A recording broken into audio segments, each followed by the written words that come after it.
Hey, everybody, this is Bob Cargill, and this is Bob Cargill's Marketing Show. Yes, this is my podcast, but my podcast being filmed here at Fisher College. And when I say my podcast today, it's our podcast. It's Professor Cargill with my students, and they are actually going to take the stage. They're going to be the stars of the show. So let's say it's your podcast, students. And when I say your, we got Ethan, we got Aswin, we got Julian, we got Kenny, and we got Fatty. And I'm very excited. They are only 5 of about 20 students who are in my inbound marketing class here at Fisher College, and they are ridiculously awesome, wicked smart students, as is the live audience behind us. Yay! And that's the rest of the class. So we only had room on these couches for a select few, but there's a select bunch behind us. Everybody here is rock stars. They know that's what I say to my students. You are a rock star, and that's because I want each and every one of you to feel good about yourselves. I have to tell myself the same thing. It's called, pumping ourselves up. So what we're going to talk about? Well, it's a class in inbound marketing. So we're going to talk about inbound marketing. We're going to talk about Fisher College because we're here on the grounds of Fisher College, where I proudly teach, happily teach, where they go to school. They're going to tell you all about Fisher College. And I might throw a few questions at them, but this is not a pop quiz, guys. Nothing too difficult. And if you want to pass that question along to your classmate, that's fine too. So yeah, Professor Cargill today, Bob Cargill's Marketing Show, live here at Fisher College in Boston, and Ryan behind the scenes here, behind the glass, as they say, and I think Brennan's back there with him, helping out. Thanks, guys, for woo. So here we go. Producers. Inbound marketing. So inbound marketing, we've been here, this is spring semester. We've been here like halfway through the semester, a little bit more than halfway through. We've studied, obviously, generally speaking, inbound marketing, but we've studied customer journeys, personas, marketing plans. You have all picked a store or business and you're doing an inbound marketing plan for them. That includes creative, that includes SEO, might include email marketing, might include general advertising, but we're focusing on inbound marketing. So I'm going to throw this question to Julian, but you can pass it if you would, or anyone can chime in. See what I can do with it. We are learning all about inbound marketing. So what I would say is, what would you say, Julian, about inbound marketing? What makes it inbound marketing? How important is it to a business or brand? Well, inbound marketing is just so important in itself because the main form of marketing is always outbound marketing. That those are your commercials you'll see on the TV, your random ads you'll see while you're scrolling on your browser. But inbound marketing is really it brings the people who are already aware of you back to you. So most of that ends up going online. Most of that can come from, messages like spam emails, stuff like that. But there's just so many different applications for it, and it's so important to have. I don't know if y'all want to add something to that, but I'd agree. I think inbound marketing personally is for our generation, especially with all of us being on phones and stuff. Definitely being connected on the internet and being a presence on the internet is something a lot of people sort of look for, especially with reliability, and someone has a lot of following. That's somebody that you can sort of put your trust in, unhinged, without really worrying about it. What's the big company that we've been learning from that I believe their headquarters are right here in Boston, that in a way founded the term inbound marketing, and in a way kind of invented the whole, in a way, thing that's called inbound marketing? What company is that? you talking about HubSpot? Yeah. And what do we know about HubSpot? Give them a shout out. And the 2 founders, what school did they go to? You guys remember? I don't remember what school the founders went to. What I do remember about HubSpot is just the courses they have and the learning we do through the courses and in the class. It puts it all together so that we can learn further, and it helps us make our discussions. I also want to jump in there and say something about HubSpot. HubSpot is really the ultimate form of inbound marketing. I mean, there's so many different options they offer. I mean, there's the marketing sense where they offer that marketing automation, the B2B for business. And then you also have to think about how they offer education. So they already proved that they are a reliable source of education. They know what they're talking about. So say I'm taking their course right now for their inbound marketing certification. Yes. In a couple of years when I'm in business and I want to do something for my automation, I already know that HubSpot knows what they're doing. And they're already reliable with what they're doing, which makes it even easier for me to go back to them, which is inbound marketing in itself. Absolutely. Who? We had a guest speaker. who was on my last podcast, Casey Cheshire. Yes, we did. And what did he say about if you have that inbound marketing certification? If from you have that HubSpot? inbound marketing certification, I found it really interesting. He just looks at your LinkedIn. If you have that on your certification, if you have that certification, apologies, it already makes you stand out from the crowd, That's stand out how from the rest of the important. competitors. It's just one extra thing to add to your resume and just make you look way better and you're More qualified. more qualified. Get Exactly. your foot in Thank the you. door. You're one step ahead of the one step- competition, if you will. Exactly, Ethan, do you have exactly. something to add about that? Yeah, I wanted to say that I think HubSpot really shows that like marketing itself, it doesn't have to be this overly complicated thing, right? It teaches you how to think about marketing. It teaches you what to look for in like trends and new styles. It doesn't have to be learning all the crazy terms and all the details and specifics. It teaches you how to like understand the market, how to understand your audiences, the people you're trying to reach. I couldn't have said it better myself. I don't know if they could say said it better themselves. That was perfect. You know what I would say about HubSpot and marketing. I mean, that was a big influence on my career so far. And I started my blog in 2004, and HubSpot I think came along around 2006. Damish and Brian Halligan, Damish Shah and Brian Halligan, the co-founders, and they went to MIT and founded that company at a very young age. And it was like a rock star company and still is. I mean, it's huge. It's got gargantuan, if you will, a behemoth sized company that influenced the marketing world a lot. And what you just said, Ethan, marketing without marketing, educating, entertaining, informing, engaging, exciting your audience. Did you want to say something about that, Aswin? Post on social interact with any like brand and whatnot. That's There you go. and people don't realize that like just like if you tag like a business, let's say you go to like a bakery or a cafe, and then you're posting constantly, all that foot traffic is gonna eventually go to your company or So if we were to, and this is being recorded, film and audio, if we were to put it on social media, how important would that be? Maybe to Fisher College, maybe to anybody that we tag, maybe HubSpot because we're giving them a shout out, maybe each of us by name. That's an example. Am I correct? I mean, I think for us as well as students here, I think it shows a light on Fisher College, what we're sort of learning. It gives us I'd say an infinite way to reach people. It's something that can reach people, I mean, from outside of our own country, if some of us have that kind of outreach. I think the whole idea of the internet and how Ash was saying over here, the way we interact with posts is inbound marketing itself, and I don't think a lot of people really understand just that little foot track can lead to a lot of traction in the long run. I think the consistency behind it is what the key factor is for that, to turn numbers into progress and success.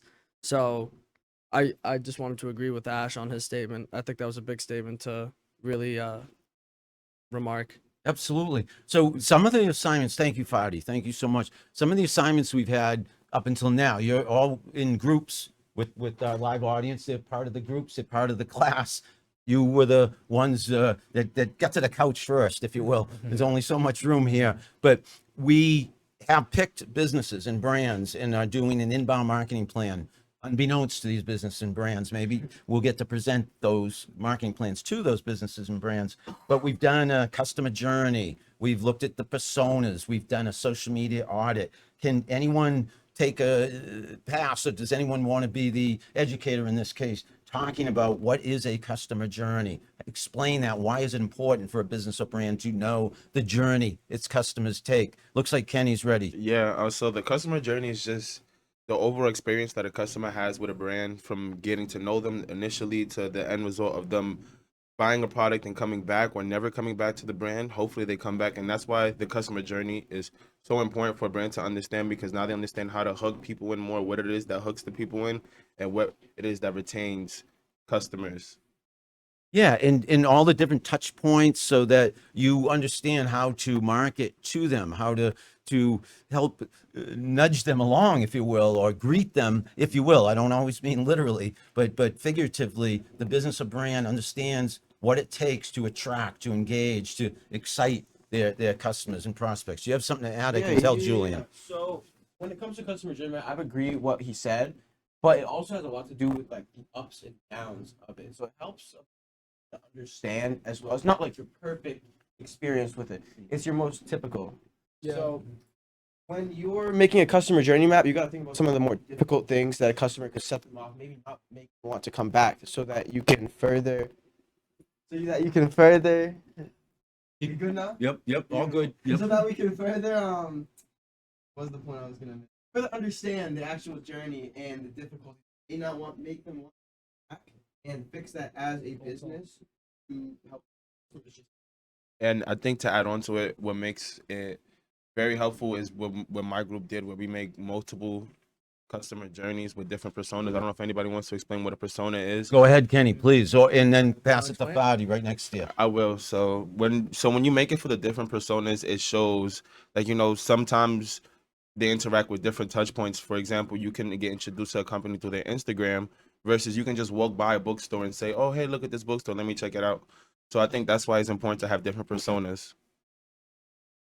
Quick debrief of personas is basically an assumed customer that's going to come to your, let's say for my group it's a coffee shop, so an assumed customer that would come to a coffee shop, whether it's age, location of housing, school, what they're into, is it food, coffee, some interest, disinterest, what led to the coffee shop.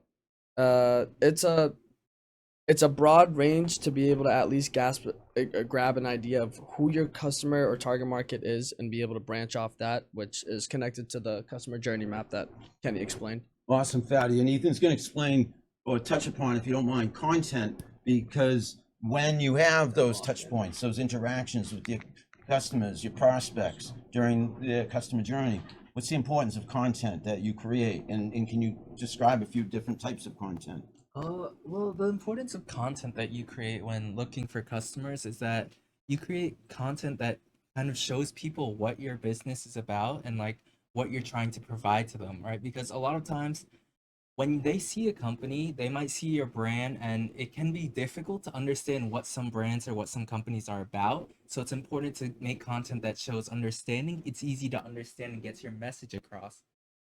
Would today's podcast, it's considered content, and we put it up on behalf of Fisher or under the name of my own podcast, episode like 196 or 197. But let's say it's in collaboration. Absolutely. I'm going to tag Fisher. I'm going to put it up. Hopefully you will all share it. We get it on video. We get it on audio. Maybe some pictures from our live audience from a distance. That, wouldn't you think, is a significant piece of content? What could happen as a result of us putting that on the air? Where could it go? Who could see it? What might be the result? You want to take it, Ash, or you want me to? Yeah, we're gonna be like the next big things, like famous everywhere. I agree. I mean, yeah, Autographs. And then what happens? I mean, What is the result? It's a matter of traffic. Again, like I said, it's consistency. You're getting foot traffic. You're getting just views. I mean, from a bunch of us as a collective, I know we could probably outreach a good 10,000 people just within all of our accounts together. And as one person, that's not something you really see. But scaling it and being able to, work with others and reach out to, Fisher College through all of our social platforms reaches out to a whole lot more people. On than we think. behalf of the business, and again, let's say we're doing this at Fisher. This is a Fisher College hosted in the studio podcast. What could be the benefit to the brand or business? That's what I was just about. I mean, first of all, we're in this podcast room.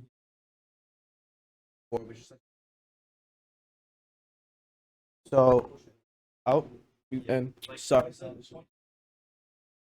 Gotcha. All right. So, being here at Fisher College just gives us the opportunity to use this podcast, which we can also advertise for the college in itself, as in terms of this is an option you can have if you were to come here as a student. Yeah. So it kind of shows other side of it, not only advertising ourselves and the marketing courses, but some of the options you have at Fisher College. I mean, at a lot of places you wouldn't be doing this right now. We wouldn't be in this room having a good conversation about, inbound marketing and having this as a class in itself. Yeah. So it's very good advertisement for the school itself, I see. I think it shows a real side of the school too. I mean, we were just talking about personas and customer journey map. This is something where you're kind of seeing a persona of who would kind of show up to the school.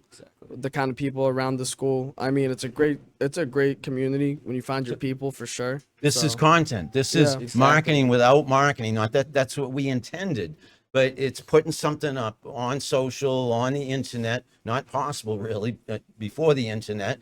HubSpot founded the idea of inbound marketing around 2006. I started my blog in '04. People started podcasting around 2003, '04. We're now podcasting here at Fisher. It could go viral, could help bring potential students to the school, potential faculty to the school. It gives people a look behind the scenes, and any business or brand can do this. Imagine if we did this every day. Wouldn't it, first of all, it'd be a lot of fun. The consistency, yeah. I mean, we come back to consistency a lot. I think that's something that is what makes true marketing and a true marketer a marketer, and kind of shows the difference in between who can keep up with good marketing or not. I really come back to the key point of consistency. I'm a firm believer of that. Buddy, you're making a very good point. I say be conspicuous in your presence on social media, because if you do just one podcast, okay, great, applause, but people will forget about you after a month or two, unless it really goes viral. The idea is to put a multitude of quality content out there on a variety of channels. Am I right, Kenny? Or what else did and I was you have gonna to add say? about the content, that being out here at Fisher is such a good opportunity because everybody here, we're from different states. We all come from different countries. Our families from different, we speak different languages. And so when we post something and we tag each other, it's reaching completely different audiences. That's, yeah. And the reason that helps Fisher College is because we're all around the age of people who are looking to maybe get back into college or have younger siblings that are looking to get into college. So it's just putting out the content makes it so that a lot more people can see it.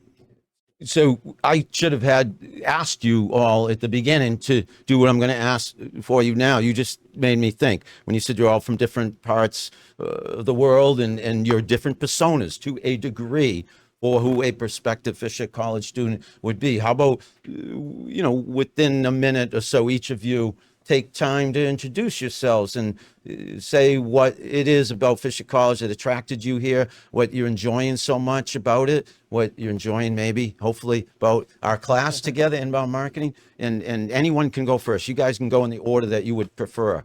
Yeah, I'll give us a quick little right now. My name is Julian Lamparelli. I'm from Windham, New Hampshire. I'm a sophomore here at college. I major in marketing. I have going for a minor in management. What really attracted me here at first was the city. I can't lie. I thought it was beautiful. I've always been like a really big Boston guy. I love Boston sports. I love the community. I love the culture. So that was the real first thing that attracted me. What's keeping me here is the community. It's a very small, tight-knit community. I mean, there's a lot of good people here, a lot of good friends. Everybody, you kind of walk through the halls, you know everybody. Everybody's very family-centered, it feels like. But I highly recommend to anyone. There's so many events you can take place in. There's so many clubs. I mean, I just competed in the talent show from the Marco Club. Fadi did as well. I'm sure he'll tell you a little bit about that. But thank you. How'd you do in the talent show? Second place. Second He's place. so modest. Second place, man. We say. You're going places. Hopefully, only up from here. But yeah, that's my story. So I'll pass it on this way. Aswin, you would be next. I am. My name's Oswin Chimasorn. People call me Ash. I'm a senior here, marketing major, and I'm from Springfield, Massachusetts. There's not much else. I love Fisher, proud Falcon. Aswin, you volunteered for my event in the fall, Yes. a big event, a half-day conference. I thank you for that, and that's how I met you. The marketing roadshow. Yeah, It's awesome. It was very fun. Yeah, he was And- there too. Yeah. And Julian, yes, I was there. yes, of course, Bob with me.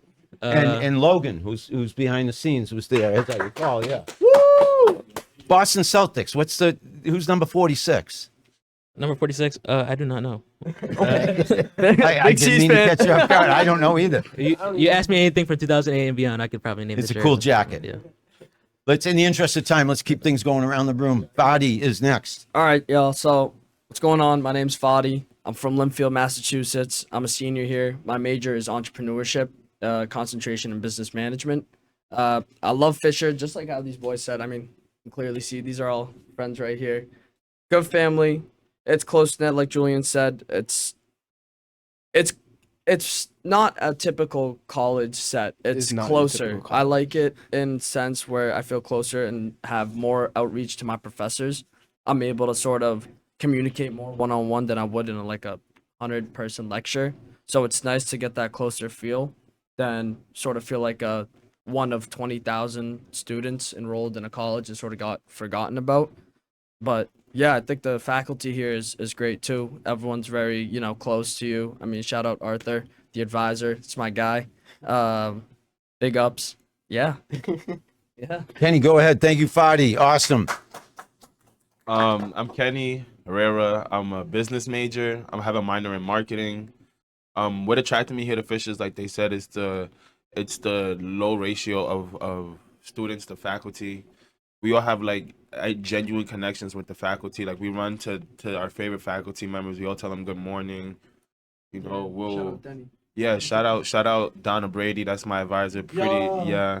We all like, everybody has a relationship with their advisors and their professors. It's not like you're just in passing and, oh, you're not like another number on the sheet where they have to get through. When I have a meeting with Donna Brady, we talk about like my family and her family. It's personal connections. That's what I like about Fisher College. Kenny, thank you so much. And finally, Ethan. Okay, so my name's Ethan Wien. I come down from New Jersey, and for the past semester, I've changed to a public relations major, but for the past 2.5 years before that, I was actually in journalism here at Fisher. And I originally came up to Boston with the idea of just getting my education here and then going to the journalism and news center of the world, which is New York. But after being here for 2.5, almost 3 years now, I kind of realized that there's so much going on here, and it's such a hub for like all different news, especially Fisher. It's given me many opportunities to talk with different professors and different news people in the industry. Yeah, it's really nice here. Ethan, thank you. Ethan, Kenny, So I know I Fadi. forgot to add Brooklyn, New York. Yeah. You guys all with the shout outs. Aswin and Julian, all of you, all 5 of you. Amazing rock stars, as I Appreciate know you are. And I went to Brooklyn College, from my, Shout out Brooklyn I lived in College. Brooklyn for a few years, going way, way back. Get the best. I started off by saying it's Bob Cargill's marketing show because I'm going to post this under my podcast, but it's really your marketing show, okay? Here at Fisher College, each and every one of you rock stars, I say that to you every day, and I want you to feel that all the time. I want all my students to feel that, because you feel good about yourself, you're going to do better in anything that you are doing. You guys are all doing great in everything that you're doing. So thank you, Thank each you. and every one of you. having us. Thank you for having us. It was fun. Thank you, Ryan. How we doing shouting out the professor? Shout out Professor Cargill. Let's get a round of applause. You guys are too kind. Thank you, live audience, which is the rest of the students. Yeah, shout out the rest of the class.